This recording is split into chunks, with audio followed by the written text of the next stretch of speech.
2024 has generally been good to us action anime fans. We're still halfway through. And for those of you who've been keeping track, we already had a plethora of exciting shows to enjoy. That's even if we discount sequels of popular franchises that have carried the torch from the previous decade's hard hitters. I know it may be hard to know where to start, so that's what today's list looks to do. I'll be sharing what I think are the 10 best action anime for you to watch. Let's begin the list. Mission Yakura Family is what I'll be starting this list with. Given the whole setup of a family of secret agents living double lives in school, it's very easy to fall into the trap of comparing this anime to the ever-popular Spy Family. On the other hand, Mission Yakura Family takes that marginally similar setup in a different direction, opting to go for more chaos and action as opposed to the more heartfelt slice-of-life moments. I mean, that's not a bad thing either, and it sets up a nice nifty identity for the Yakura family. With it being done in the vein of a more typical shounen action series, it's an action comedy that I feel like has gone under the radar a bit, but how entertaining it can become at times, unhinged, chaotic, and such are apt descriptions of what it looks to do. But underneath the funny and hype moments are still some dramatic segments to help the audience settle in and relate with the characters. If you're a 20-something-year-old and remember Hitman Reborn, that's more of what you're going to have to expect with this anime. Witch and the Beast is up next at number 9. If you prefer something that has more of an edge, however, Witch and the Beast may be to your liking. A mystery action series aimed at a slightly older demographic, complete with a darker atmosphere and a good amount of magical fighting. The Witch and the Beast is an anime that thrives on its character dynamics, starting with our main duo and soon extending to the other characters who turn out to be more complex than what you'd expect from an action-heavy series. All of that serves to complement the genuinely gripping story with arcs that don't overstay their welcome. The Witch and the Beast isn't something meant for mainstream attention. It's eerie, full of intrigue, and didn't have any of the hype moments that would push a lot of shows into becoming overnight blockbusters. But if you're up for a more mature approach in a compelling world, it's definitely worth a shot. At number 8, here's Unwanted Undead Adventurer.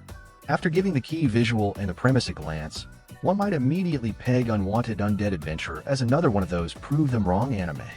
You know, the power fantasy that starts off with a protagonist falling and coming back as something beyond broken, set to go on an adventure to bring the world to its knees. Unwanted Undead Adventurer flips things around, however, by deciding to go on a more reflective approach.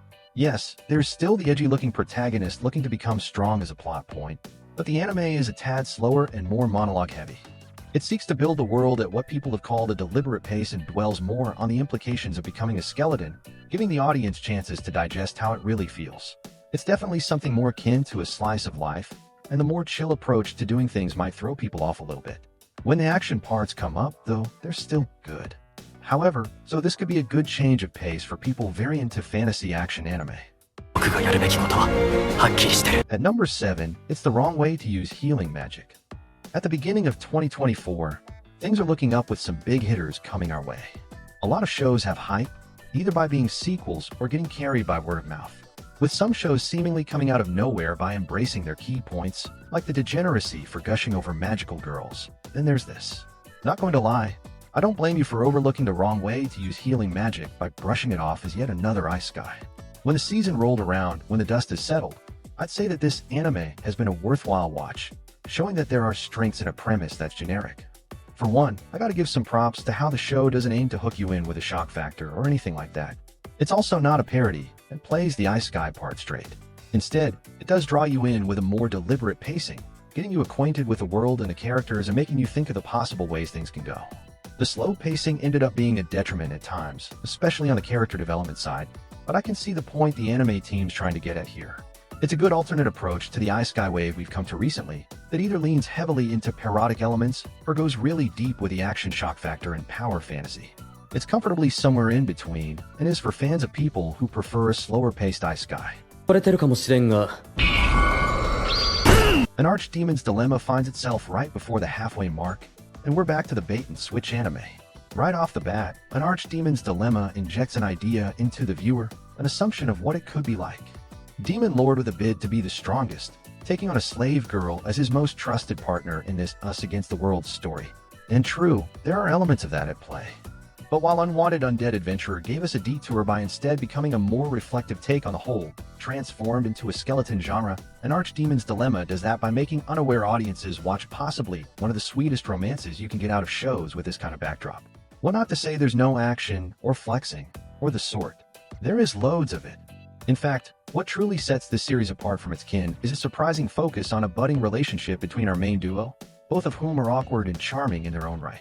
People have compared it to something like Gan, and to have that kind of comparison in an Isekai series with magic and slavery is hilarious in its own right.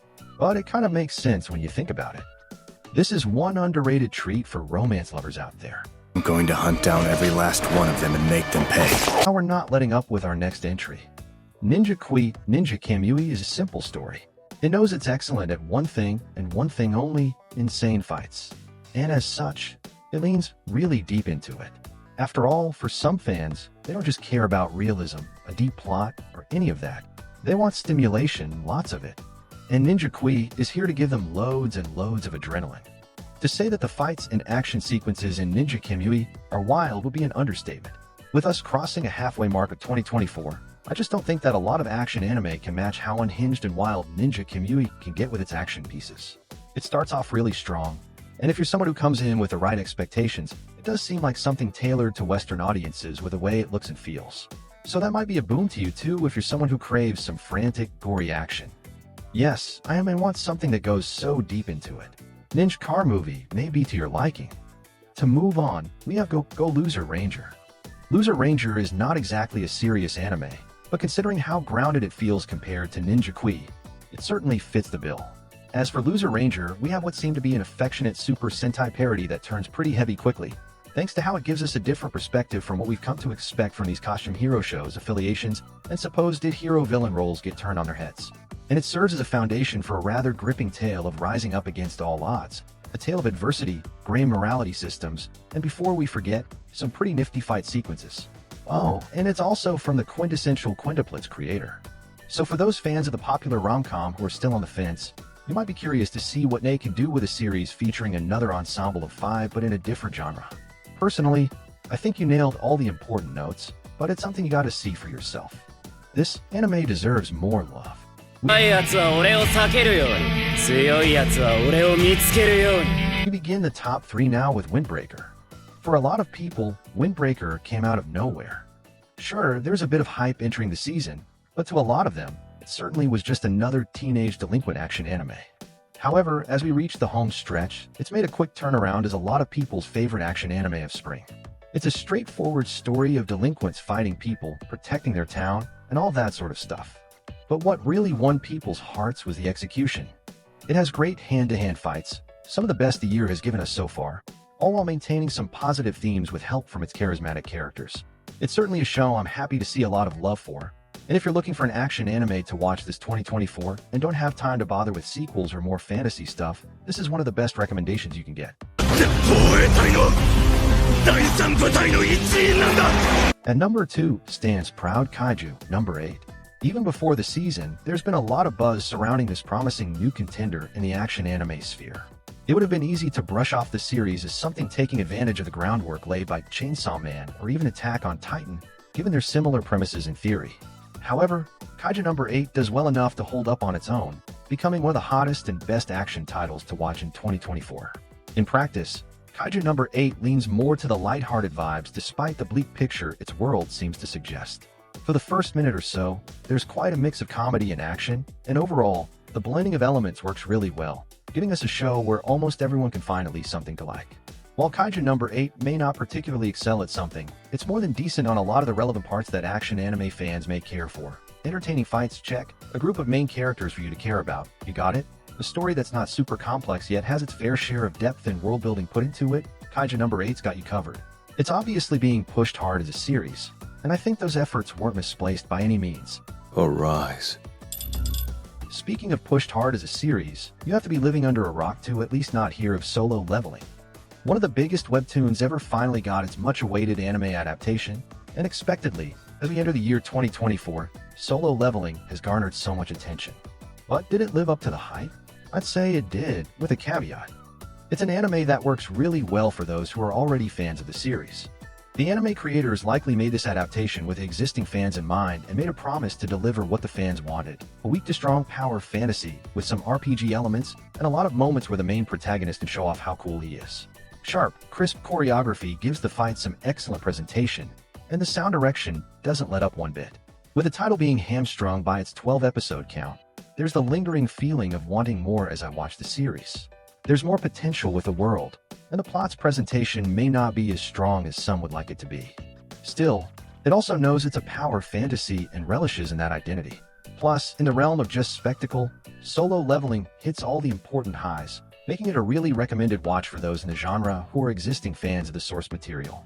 Solo Leveling may have the hype, but is it your favorite action anime in 2024 so far? Tell me your thoughts in the comments below. That more or less does it for this list.